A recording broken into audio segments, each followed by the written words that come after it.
저랑 이제 지난주에 십계명의 서문을 좀 살펴보셨거든요. 그래서 지난 시간 요약 42문에서 44문 같이 기억을 떠올리시면서 한번 읽어보시겠습니다. 같이 읽으시겠습니다. 하나님께서는 이스라엘 백성을 애굽 땅에서 이끌어내신 후 십계명의 말씀을 주심으로써 하나님과 이스라엘이 언약 관계 안에 있음을 기억시키셨습니다. 그런즉 십계명에 대한 순종은 언약 백성으로서의 특권인 동시에 수행해야 할 의무입니다. 자, 저를 보시면 십계명의 서문도 서문이거니와 하나님의 말씀의 권위를 분명히 이해를 하셔야 돼요. 지난주에 저랑 살펴본 서문에 하나님이 십계명을 주시기 전에 뭐라고 말씀을 하시냐면 나는 너를 애굽 땅에서 인도해낸 여호와야. 하나님이 이것부터 명확히 하셨어요. 나는 너를 애굽 땅에서 인도해낸 여호와라고. 무슨 얘기라고 말씀을 드렸어요? 하나님은요, 우리를 먼저 구원하신 이후에 죄와 사망의 권세에서 우리를 끌어내신 이후에 하나님의 말씀을 주셔서 이제는 하나님의 백성, 하나님의 자녀답게 살게 하시는 거예요. 그러니까 누누이 말씀드린 것처럼 내가 잘나서 구원을 얻었다든가 내가 신앙생활을 열심히 하니까 구원을 얻었지, 완전히 율법주의적이고 잘못된 생각들이에요. 오늘 우리가 하나님의 말씀에 순종하라라고 요구를 받는 이유는 이미 구원을 받았기 때문이에요. 만약에 구원을 안 받았으면 죄가 우리를 지배하고 있기 때문에 우리는 절대 순종 못해요. 이해하시겠어요? 그러니까 순종을 할 수 있는 것 자체가 이미 우리가 구원받은 아주 중요한 증거가 되는 거예요. 그래서 항상 말씀드린 것처럼 순종하십시오, 순종하십시오, 순종해야 됩니다. 여기에 인상을 쓰면 안 돼요. 왜냐하면 구원을 못 받았으면 순종 자체를 못 한다니까요. 그런데 구원을 받았기 때문에 성령께서 우리 안에 함께 하시고 우리에게 능력을 주시니까 너희는 이 말씀대로 살아야 된다 라고 율법이 주어지고 오늘 우리에게 이 성경이 주어진 거예요. 그러니까 오전에도 말씀드렸듯이 우리가 순종을 못할 사람들이면 순종하세요, 성경이 이렇게 얘기 안 한다니까요. 그러니까 순종한다는 건 이미 하나님께서 우리에게 베푸신 특권을 기억하는 거야. 아, 맞다, 나는 이제 죄의 종이 아니지, 나는 하나님의 자녀지, 성령께서 나를 인도하고 계시지, 그러니까 나는 순종할 수 있어. 특권이라니까요. 이거는 구원받은 사람들만이 할 수 있는 거예요. 게다가 하나님의 자녀잖아요. 그 하나님의 백성이잖아요. 그러니까 하나님의 뜻대로 사는 거죠. 이건 동시에 의무이기도 한 거예요. 그러니까 우리가 하나님의 자녀니 당연히 하나님의 말씀에 순종을 해야죠. 특권인 동시에 의무로서 율법과 이 모든 말씀이 주어진다는 사실을 항상 잊지 마셔야 돼요. 이게 십계명의 서문이 우리에게 가르치는 바예요. 그리고 이제 저랑 이제 한 계명씩 그 계명을 이제 살펴보시는 거예요. 오늘은 이제 첫 번째 계명이에요. 45문부터 48문인데 제가 질문을 할 테니까 답변을 하십시오. 45문입니다. 첫 번째 계명은 무엇인가?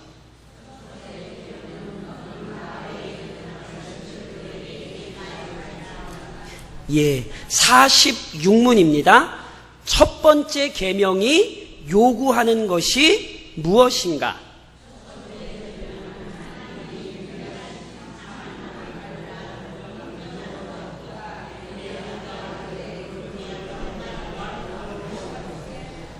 예, 제가 47문입니다. 첫 번째 계명이 금지하고 있는 것은 무엇인가?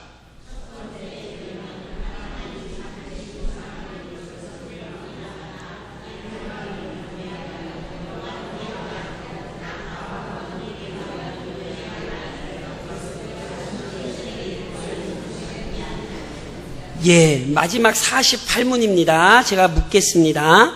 특별히 첫 번째 계명에서 나 외에라는 말씀이 우리에게 교훈하는 것이 무엇인가?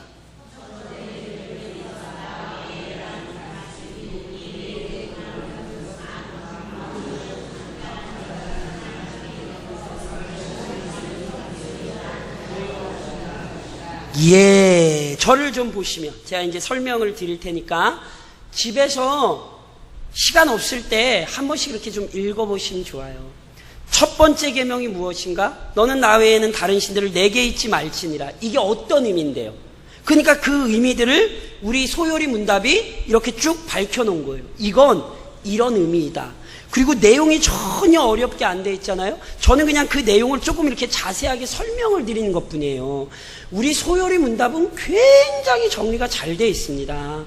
성경의 여러 곳에 있는 성경의 교리들을 질문과 답변의 형식을 통하여 우리가 쉽게 이해할 수 있도록 이렇게 정리를 해놓은 거죠. 그러니까 누누이 말씀드린 것처럼 어렵다, 모른다 이렇게 생각하지 마시고 익숙하게 그냥 한 번씩 집에서 좀 읽어보시면 좋을 것 같아요. 그럼 이게 하나님 외에 다른 신을 내게 두지 말라라는 게 이런 의미였지. 이게 다 우리의 신앙에 새겨지는 거예요. 그렇죠?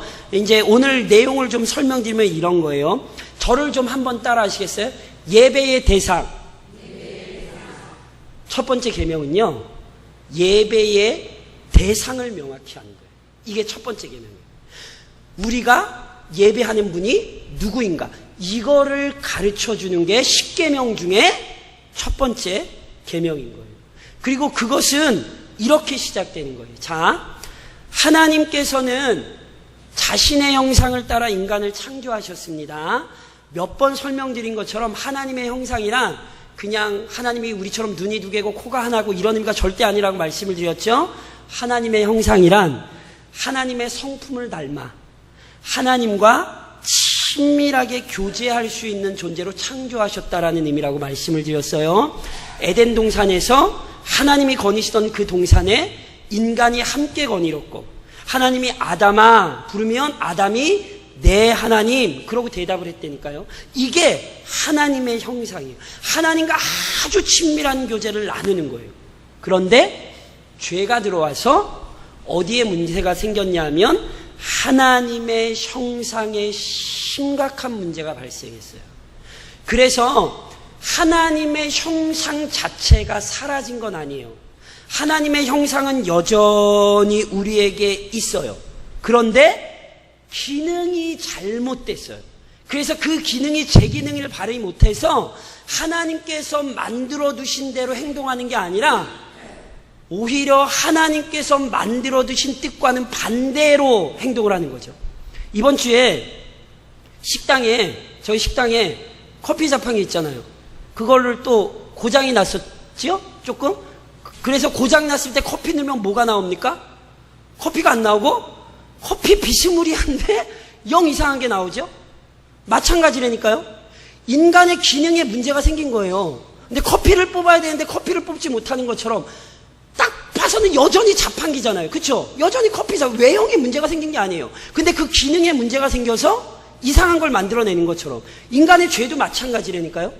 인간이 눈으로 보면 멀쩡해 보여요. 그대로예요. 죄 짓고 나서 머리가 2개가 되고 뭐 코가 3개가 되고 안 그랬어요. 그런데 그 안에 있는 하나님의 형상의 기능이 완전히 왜곡돼서 하나님을 부인하고 하나님을 대적하고 하나님을 멀리하는 심각한 상태에 처해진 거죠.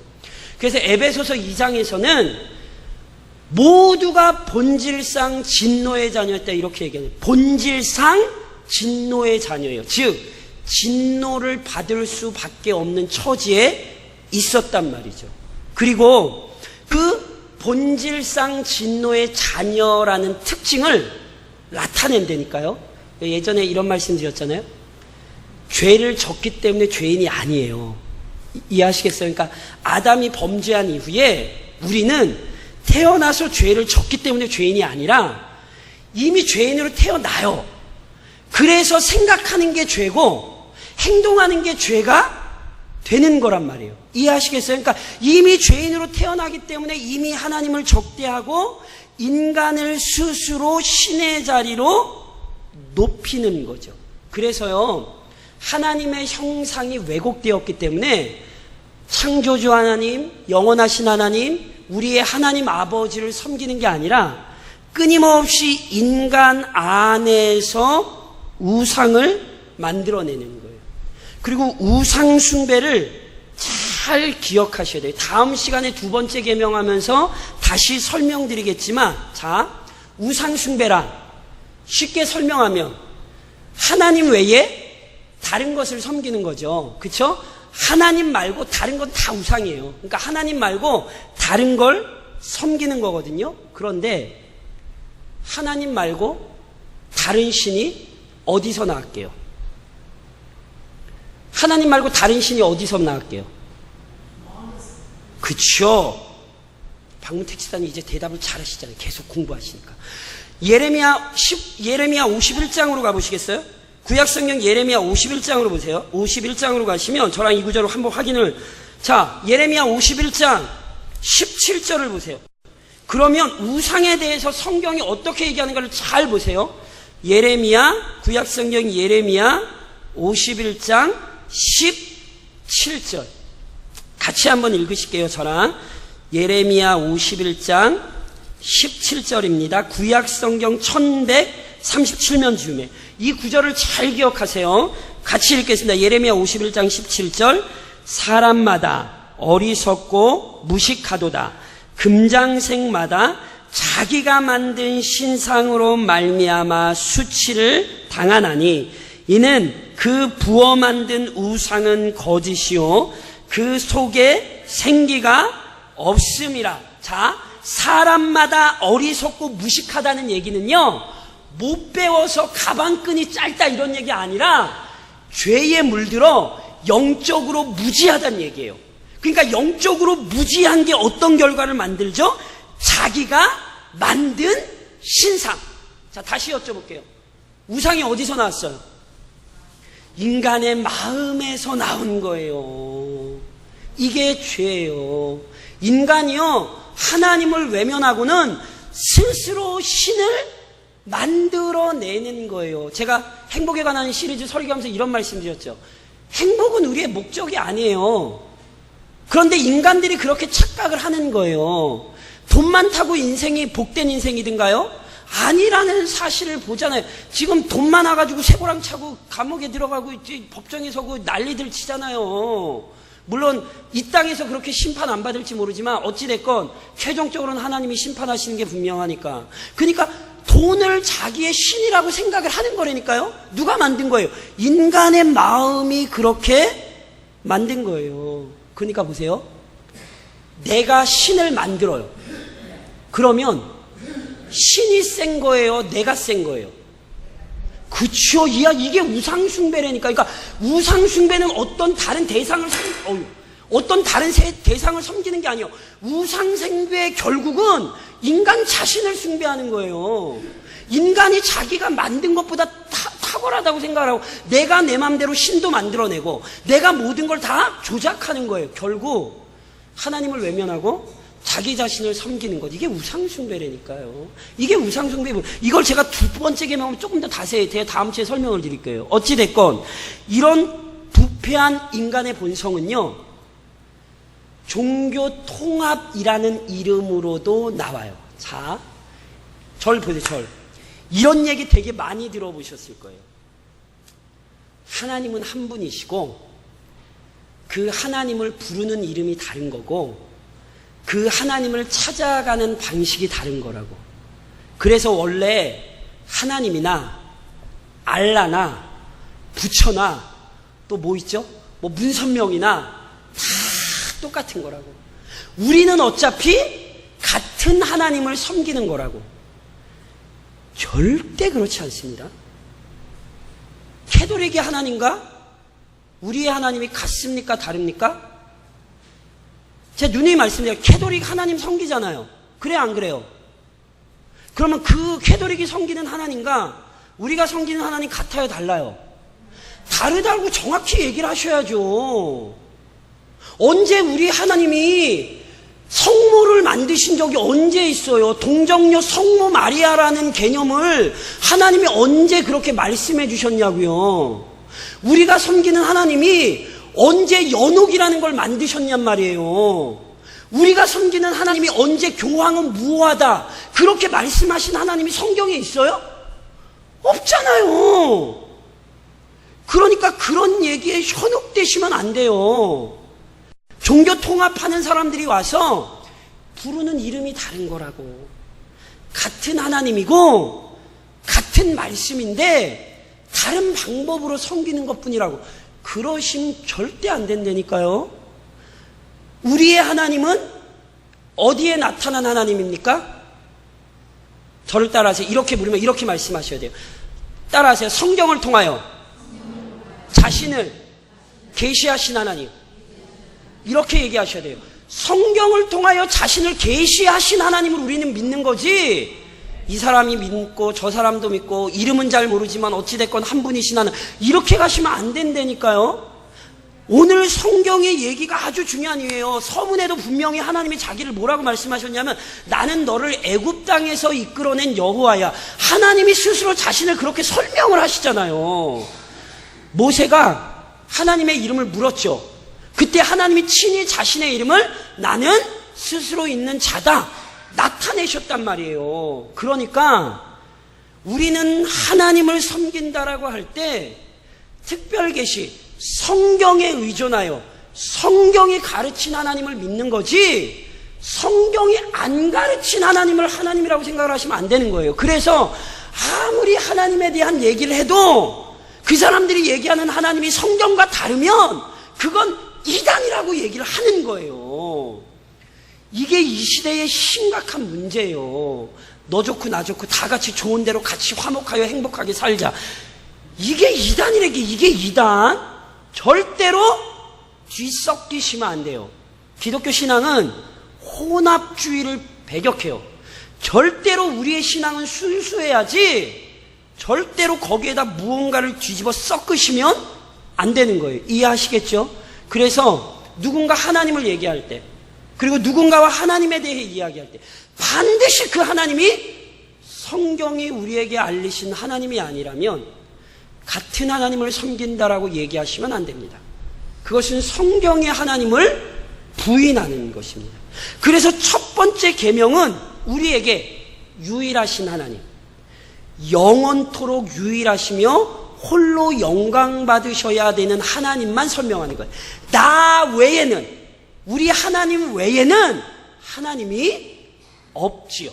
그런데 이 계명 자체가 이미 우리에게 권위라는 사실을 아셔야 돼요. 무슨 얘기냐면 창세기 1장 1절, 창세기 1장 1절 아시죠? 같이 시작. 태초에 하나님이 천지를 창조하시니. 태초에 하나님이 천지를 창조하셨다라고, 이거는 선포를 하는 거예요. 그러니까 이미 보세요. 태초에 하나님이 천지를 창조하셨다는 문장 자체가 뭘 우리에게 알려주는 거냐면 하나님은 이미 존재하셨고 이미 존재하신 하나님이 세상을 만드신 거예요. 그렇죠? 이걸 선포하는 거라고요. 그러니까 누누이 말씀드린 것처럼 성경은요, 하나님의 존재에 대해 우리에게 설득을 하지 않아요. 야, 하나님은 이렇고 이렇고 이런 분인데 어떻게 하나님 한번 생각 좀 해보고 한번 믿음을 좀 가져볼래? 이렇게 설득을 하지 않는다니까요. 성경은 설득하는 게 아니라 선포예요. 하나님이 세상 창조하셨고 하나님이 너희들 창조하셨고 하나님이 세상 정말 이루실 거야. 우리에게 선포를 한다고요. 오늘 첫 계명도 마찬가지요. 나 외에는 다른 신이 없는데 어떻게 깊이 한번 고민 한번 해볼래? 이러지 않아요. 나 외에 다른 신 없어. 하나님이 대놓고 선포를 하시는 거라고요. 그러니까 이건 선포이기 때문에 우리에게 믿음과 순종을 요구하는 것이지, 아 그래요? 한번 하나님 생각을 좀 한번 해보고 이런 게 아니란 말이에요. 우리에겐 철저히 맞습니다. 하나님 외에는 참신이 없습니다. 그리고 내가 그러므로 하나님만 예배하겠습니다. 그러니까 우리에게 믿음과 순종을 요구하는 것이지 고민하라고 하는 얘기나 알아서 선택하라는 얘기가 절대로 아닙니다. 이해하시겠죠? 이건 권위로 지금 우리에게 선포되는 거예요. 하나님 외에 다른 신 없습니다. 믿으시죠? 그리고 나아가서 보세요. 하나님 외에 다른 신이 없어요. 그러니까 하나님만이 창조주이시고 다른 모든 것은 피조물입니다. 그러니까요, 하나님 말고 다른 창조주가 있다면, 하나님과 동등한 어떤 권위를 가진 어떤 다른 신이 있다면 하나님도 영광스럽게 하고 다른 신에게도 영광을 돌려야겠죠. 근데 그게 아니거든요. 하나님 외에는 참되신 하나님이 없단 말이에요. 그러니까 하나님을 내비두고 다른 것을 하나님처럼 숭배하는 것은 하나님의 권위를 침해하는 거예요. 하나님만이 받으셔야 하는 영광을 조금 표현은 좀 그렇습니다. 우리가 빼앗아오는 거죠. 물론 그럴 수는 없습니다. 우리는 절대로 하나님의 영광을 빼앗거나 하나님의 영광을 우리가 스스로 감소시킬 수는 없습니다. 하나님은 그런 분이 아닙니다. 그러나 표현을 하자면 좀 그렇게 얘기할 수 있다는 거예요. 그러니까 하나님이 받으셔야 하는 영광을 우리가 빼앗아 와서 하나님에게 손해를 입히는 거죠. 그러면 그게 합당합니까? 안 합당합니까? 당연히 합당하지 않죠. 자, 십계명의 첫 번째 계명이 이렇게 표현되죠. 너는 나 외에는 다른 신들을 내게 뭐래요? 두지 말라 그래. 그쵸? 섬기지 말라가 아니라 뭐라고요? 두지, 이거 원목이 맞아요. 그대로 번역된 거예요. 두지 말라.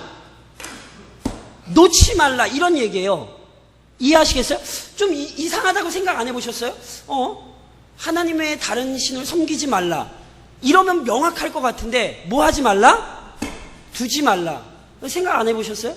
이게 실은 다시 이게 의미가 있는 거예요. 무슨 얘기냐면 고대 사람들에게는 신은 어떤 이런 형상을 가지고 등장해요. 그래서 내가 신을 섬긴다라고 할 땐 어떤 신의 형상이 있어요. 그래서 아시는 것처럼 신상을 이렇게 갖다 두고 그 신상을 섬기는 거죠. 그러니까 여러 종류의 신을 섬기면 어떡하겠어요? 자기가 섬기는 신당에 여러 종류의 신들을 이렇게 갖다 놓는 거예요. 이게 이게 무슨 얘기인지 아시죠? 이게 고대 사람들의 신앙의 형태였어요. 그러니까 어떤 신을 섬긴다 그러면 그 신의 신상을 갖다가 자기가 섬기던 신상 옆에다 이렇게 딱 두는 거예요. 이게 두지 말라요. 이게 이런 맥락에서 있는 거예요. 그러니까 무슨 얘기예요? 어떤 신과 하나님을 같이 취급하지 말라는 말이에요. 굉장히 강력한 말씀이에요. 이게 고대 사람들은 항상 그렇게 신을 생각했거든요. 그러니까 보세요. 절대로 하나님과 다른 어떤 것을 같이 취급하면 안 되는 거예요. 그러면 하나님의 영광을 손상시키는 것이고 우리가 하나님을 대적하는 거죠.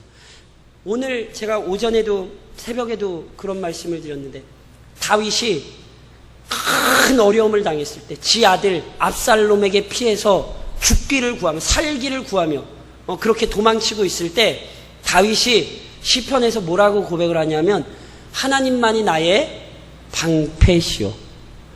우리를 지켜주실 분이 누구 외에는 없어요? 하나님 외에는 없어요. 돈이, 건강이, 명예가 다른 게 나 지켜줄 거라고 절대 착각하시면 안 돼요. 하나님 외에 다른 것을 두시면 안 되는 거예요. 그건 하나님의 영광을 침해하는 거예요. 그래서 보세요. 하나님에 대한 올바른 반응을 가지고 있다면, 그러니까 하나님에 대한 올바른 이해를 가지고 있다면 우리는 철저히 창조주 하나님만을 섬겨야 되는 거예요.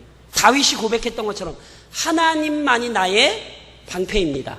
하나님을 섬기는 자만이 안전합니다. 믿으시죠? 하나님 말고 우리에게 안전한 건 없어요. 하나님만이 우리에게 방패세요. 게다가 다윗이 이런 고백도 하거든요. 하나님만이 나의 영광이라고. 나의 영광이라는 얘기는 하나님께서 우리의 권위와 우리의 삶을 보장해 주시는 거예요. 그러니까 하나님이 없으면 우리는 세상에서 제일 비참한 사람이 돼요. 제가 지금도 누구 얘기하고 있죠? 하나님 얘기하고 있잖아요. 우리 교우들 앞에서 하나님은 멋지신 분입니다. 하나님은 최고입니다. 제가 막 이렇게 설교를 했어요. 근데 하나님이 없다라고 생각을 해보세요. 제가 뭐 되는 거예요? 약장수 되는 거예요. 약장수. 거짓말로 뻥쳐가지고 약 팔아먹는 사람 되는 거죠. 우리 교인들은 뭐 되는 거예요? 그래, 하나님 믿고 하나님 따라야지 이랬는데 하나님 없으면 세상에서 제일 바보 되시는 거라니까요. 그러니까 이 하나님을 영광스럽게 하는 게 나아가서 우리의 영광이 된다라는 사실을 기억하셔야 돼요. 하나님을 온전히 섬길 때 우리에게 그게 복이 되며, 그리고 하나님을 온전히 섬기는 것으로 말미암아 우리가 온전한 삶을 실은 사는 거죠. 반대로 하나님을 섬겨야 돼요. 그런데 하나님을 안 섬긴단 말이에요. 그러면 하나님의 권위를 침해한 것이기 때문에 그것은 반드시 심판을 받게 되어 있습니다. 나훔서에 보면 이런 표현이 있어요.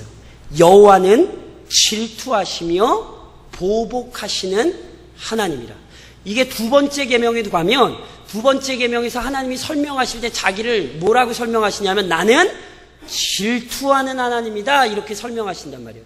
질투라는 단어는 요즘 이렇게 우리말로 따지면 열심을 낸다라는 뜻이에요. 열심을 낸다. 그래서 원래 이 단어는 남편이 아내를 향하여 열심을 내는 이런 것들을 묘사하는 단어거든요. 남편이 아내를 향하여 열심을 내죠. 그래서 만약에 아내가 다른 남자한테 한눈을 팔면 정상적인 남편이라면 질투하고 화냅니까? 안 냅니까? 당연히 질투하고 화내죠. 질투하고 화 안 낸다는 건 뭔지 알아요? 나도 이미 딴짓하고 있었다 이 얘기밖에 안 돼요. 정말로 사랑의 관계면 질투하는 게 정상이에요. 하나님이 이걸 확인시키신다니까요. 특별히 제가 말씀드렸잖아요. 이건요 언약의 말씀이에요. 하나님이 우리의 하나님이시고 우리가 하나님의 백성이라는 그 언약 관계를 나타내는 말씀이에요. 하나님이 우리의 남편이고 우리는 하나님의 아내란 말이에요. 그러니까 하나님을 섬기지 않는 것에 대해 하나님은 반드시 질투하시며 더 나아가 우상 숭배자들에 대해 하나님은 형벌하십니다. 그럴 수밖에 없는 이유가 뭐예요? 하나님 외에는 예배자가 없잖아요. 신이 없잖아요. 하나님 외에는 영광을 홀로 받으실 분이 없는데 그 하나님께 영광을 안 돌리니, 그 하나님의 영광을 우리가 빼앗아오니 하나님의 형벌은 합당한 것입니다. 그러므로 첫 번째 계명에서 먼저 기억하시고 다시금 마음에 새기셔야 할 것은 이거예요. 유일하신 창조주 하나님을 예배하십시오. 여기 중요한 건 유일하신 창조주 하나님이에요. 그리고 이것은 아까 말씀드렸듯이 성경이 가르치는 하나님이에요. 이건 굉장히 무서운 말씀이에요. 왜냐하면 내가 지금 생각하고 내가 지금 마음속에 품고 있는 게 성경의 하나님과 다르면 그건 우상숭배가 되는 거예요. 굉장히 무서운 말씀이에요. 그러니까 내 생각대로 하나님을 생각하고 내 신앙의 스타일대로 하나님을 섬긴다고 하시면 안 돼요. 오늘은 이제 예배의 대상에 대한 거고 두 번째 개념으로 가면 예배의 방식에 대한 부분이거든요. 그러니까 내가 내 맘대로 하나님을 섬기는 건 역시 심각해요. 우리는 철저히 뭐에 근거해서? 성경에 근거해서. 이러지 않으면 유일하신 하나님이 되지 않아요. 게다가 그분은 유일하신 하나님이기 때문에 저를 좀 한번 따라 하시겠습니까? 찬양과 헌신. 이게 합치면 뭔지 아세요? 찬양과 헌신을 합친 게 예배예요. 그러니까 원래 예배라는 단어가 크게 두 가지 의미가 있어요. 하나님께 합당한 경배를 돌려드리는 것, 그리고 하나님께 합당한 섬김을 드리는 것, 헌신을 드리는 것. 그러니까 오늘 우리의 삶이 그래야 된다니까요. 하나님을 온전히 예배한다라고 할 때 우리의 입으로, 우리의 삶의 모습으로 하나님께서 경배 받으셔야 할 뿐 아니라 하나님을 섬기셔야 돼요. 이걸 다시 얘기해서 헌신이라 그러잖아요. 그 헌신이란 게 다 뭡니까? 하나님 나라의 뜻과 영광을 위하여 수고하시는 거죠. 예를 들면 내일 수련회가 있단 말이에요. 우리 아이들. 그럼 뭐 하셔야겠어요? 수련회 따라가실래요? 따라가셔서 같이 즐겨주시는 것도 좋죠. 근데 뭐 하세요? 기도하시는 거예요. 이게 섬기시는 거예요. 제가 저희 주일학교 저희 뭐죠? 여름 성경학교 그 제가 결산 보고서 받고 깜짝 놀랐네요. 우리 교우분들이 굉장히 많이 도와주셨대요. 저 너무 감사했어요.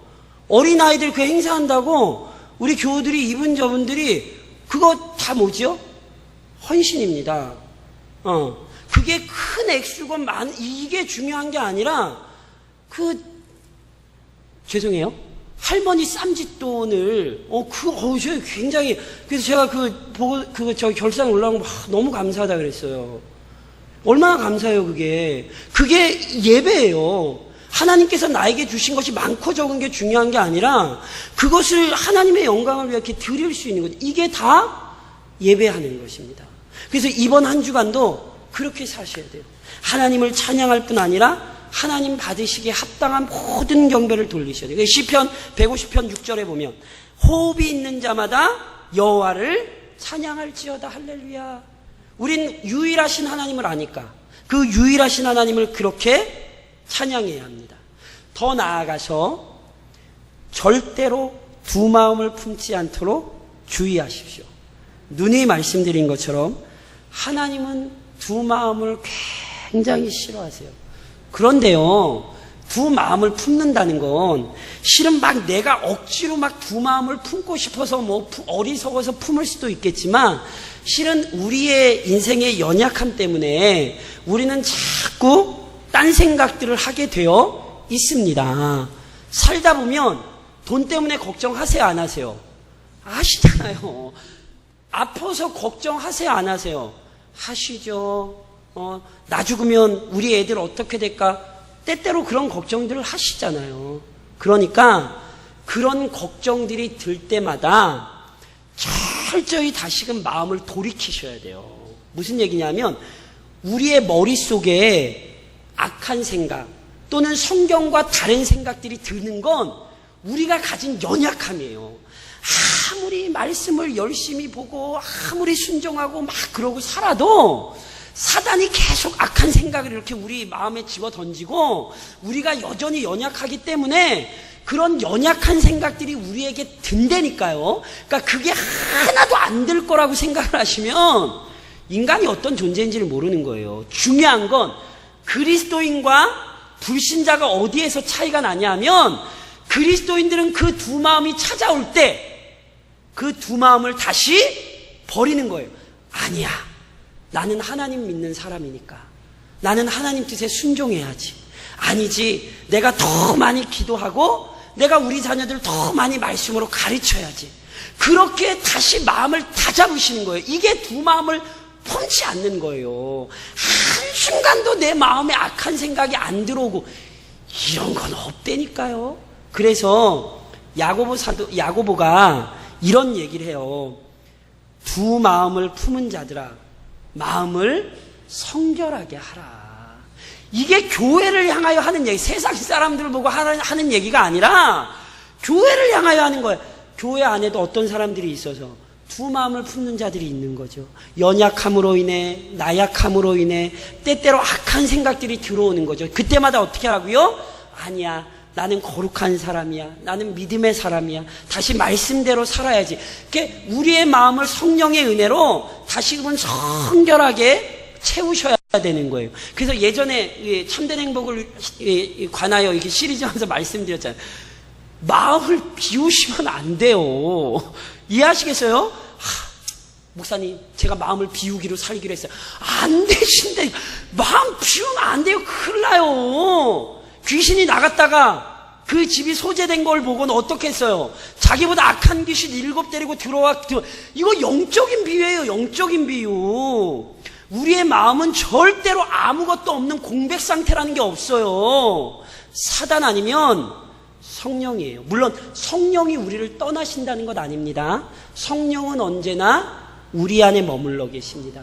그래서 성경이 뭐라고 얘기하냐면 성령을 근심하게 하지 말래요. 성령을 근심하게 하지 말래요. 이게 성령을 근심하게 하는 게 이게 두 마음을 품는 거예요. 성령께서 기뻐하시고 성령께서 바라시는 일들을 행하셔야지. 성령이 근심하시는 일들을 행하시면 안 되는 거예요. 더 나아가서 저를 좀 따라하세요. 신앙과 삶은 하나다. 제가 교회 생활과 신앙 생활은 의미가 달라요. 우리가 이것을 이렇게 섞어 쓰고 혼동해서 쓰기도 하지만 엄밀한 의미에서 따지면 교회 생활과 신앙 생활은 달라요. 예를 들면 이런 거죠. 제가 얼마 전까지 성일교회 부교역자였단 말이에요. 그렇죠? 그러면 제가 성일교회 부교역자로 청년부 지도 목사로 그렇게 있을 때는요. 성일교회에서 하던 교회 생활이 있어요. 그렇죠? 저는 뭐 주중에 저희 뭐 밤중에 뭐 매일 뭐 10시 11시까지 저는 우리 교회 와서 집에 일찍 들어가는 거예요. 왜냐하면 제가 지금까지 사역하면서 집에 10시 11시 전에 들어간 적이 없어요. 맨날 매일 저녁 이렇게 성경 공부하고 막 그러느라고 저희 아내가 애들 하고 하느라 고생을 많이 했죠. 전 맨날 밖에 나가 있으니까. 제가 우리 교회 와서 이렇게 집에 일찍 들어간다니까요. 참 좋은 교회요. 물론 이제 사역이 다르니까. 그러니까 보세요. 이게 뭐죠? 교회 생활이 다른 거예요. 성일교회에 있었던 생활과 우리 대강중앙교회에 와서 생활이 다른 거죠. 이건 똑같을 수가 없어요. 우리 교우들 중에도 다른 데서 신앙생활 하시다가 우리 교회로 이렇게 오신 분들이 있잖아요. 그러니까 다른 교회에서 신앙생활 하실 때랑 우리 교회에서 신앙생활 하실 때랑 많이 다르죠. 우리 교회는 목사가 막 갈궈대죠. 막 성경 공부해야 된다고 왜 안 하시냐고 막 갈궈대죠. 그러니까 이건 교회 생활이에요. 이거는요 언제든지 달라질 수 있어요. 한국에서 하는 교회 생활과 미국에서 하는 교회 생활이 다를 수밖에 없지요. 초대교회 성도들의 교회 생활과 오늘 우리의 교회 생활은 다를 수밖에 없는 거예요. 그렇죠? 그런데 초대교회가 됐든지 서울에 있는 교회가 됐든지 대광중앙교회가 됐든지 무슨 아프리카에 있는 교회가 됐든지 교회 생활은 다른데 신앙 생활은 똑같아요. 하나님의 말씀을 믿고 그리스도를 의지하며 살아가는 삶의 원리는 동일한 거예요. 그리고 그것은 교회에 와서 예배드리는 이게 아니라 온 삶이에요. 그러니까 실은 대광중앙교회에 와서 오전 예배드리고 오후 예배드리고 이건 대광교회에서의 교회 생활이에요. 신앙생활은 그냥 교회 오고 왔다 가는 게 아니라 내 삶 전체가 신앙생활이라니까요. 그래서 신앙이란 교회를 몇 년 다녔느냐, 내가 교회에서 맡은 직분이 뭐냐 이걸로 입증하시는 거 아니에요. 내가 지금까지 헌금을 얼마를 내고 이거는 교회 생활이지 신앙생활이 아니라니까요. 그러니까 우리는요 신앙생활이라고 할 때 그 신앙생활이 철저히 내 삶의 전부라는 사실을 이해하셔야 돼요. 그러니까 내 삶의 전부를 누구에게 드리는 거예요? 하나님께 드리는 거예요. 나 외에는 다른 신들을 내게 두지 말라. 이게 이 말씀의 의미예요. 하나님은 뭘 원하세요? 돈 원하세요? 물론 하나님이 돈도 원하시죠. 하나님이 원하시는 게 아니라 주의 교회가 필요하니까 우리가 감사한 마음으로 내는 거죠. 육신으로 건강하실 때 뭐 하셔야 돼요? 열심히 교회를 위해서 섬기셔야죠. 그렇죠? 건강하시고 할 수 있을 때 교회 여러 봉사들 하셔야죠. 이건 복된 거예요. 그런데 하나님이 진정으로 우리에게 원하시는 건 우리 삶 전체라고요. 이게 첫 계명이에요. 너는 나 외에는 다른 신을 내게 두지 말라라는 말씀은 교회 생활 열심히 해가 아니라 너의 삶 전체를 나에게 가져오라라는 명령이에요. 우리의 삶 전체를 하나님께 가져오지 않으면 다른 신을 섬기는 거예요. 예를 들면 이런 거죠. 제가 교회에서는 이렇게 목사로 우리 교인들 앞에서 막 설교도 막 거룩한 척하고 막 이러면서 집에 가면 제가 부모에게 가장 큰 우상이 뭐죠? 자녀지, 자녀. 그러니까 제가 집에 가서 우리 딸내 보고 아유 아빠는 너만 보면 살 수 있어. 아빠는 만약 이러면 이게 뭐예요? 우상 숭배라니까요. 이걸 그냥 우습게 여기시면 안 돼. 이게 우상숭배예요. 딸 앞에 서서도 뭘 가르쳐야 돼요? 너 내 딸 아니라 너 하나님의 딸이다. 하나님이 잠깐 너 아빠한테 맡기신 거지 너는 하나님의 뜻대로 살아야 된다. 이렇게 가르쳐야 되는 거예요. 제가 교회에서는 막 이렇게 목사인 척 하면서 어디 이 근처에 어디 동네에 가서는 막 행패 부리고 이러면 돼요, 안 돼요? 안 되잖아요. 어디 가나 우리는 유일하신 하나님, 창조주 하나님을 섬기는 사람답게 온 삶을 들이셔야 돼요. 이게 첫 번째 계명이에요. 나 외에는 다른 신을 내게 두지 말라. 나 완전한 하나님이기 때문에 네 삶 전체 나한테 갖다 바쳐. 이렇게 명령하시는 거예요. 그래서 첫 번째 계명이 바르게 되지 않으면 다른 모든 계명 아무 소용없어요. 첫 번째 계명을 실천하지 못하면 이미 다른 모든 계명은 무너져 있는 거예요. 온 삶을 하나님께 드림으로 우리의 삶은 시작하셔야 돼요. 그리고 여기에는 서문이 있었다니까. 다시 한번 서문을 절대 잊으시면 안 돼요. 서문이 뭐였어요? 나는 너를 애굽 땅에서 이끌어낸 여호와라. 다시 신약적인 의미로 뒤집으면 하나님은 예수 그리스도를 통하여 우리를 값주고 사셨어요. 내가 값없이 은혜를 받은 것뿐이지 하나님은 값을 지불하고 우리의 인생을 사셨단 말이에요. 그러니까 하나님 말고 다른 남자 따라가면 바람 피시는 거예요. 그게 우상숭배예요. 그것을 하나님은 굉장히 싫어하십니다. 질투하십니다. 진노하십니다. 그러므로 오늘도 이번 한 주간도 하나님의 구원받은 백성답게 절대로 다른 데다 마음 두지 마시고 오직 우리의 삶 전체, 교회 와서 이거 말고, 교회 생활 말고 우리의 삶 전체가 하나님께 드려지는 삶이 되실 수 있도록 우리 주님의 이름으로 부탁드립니다.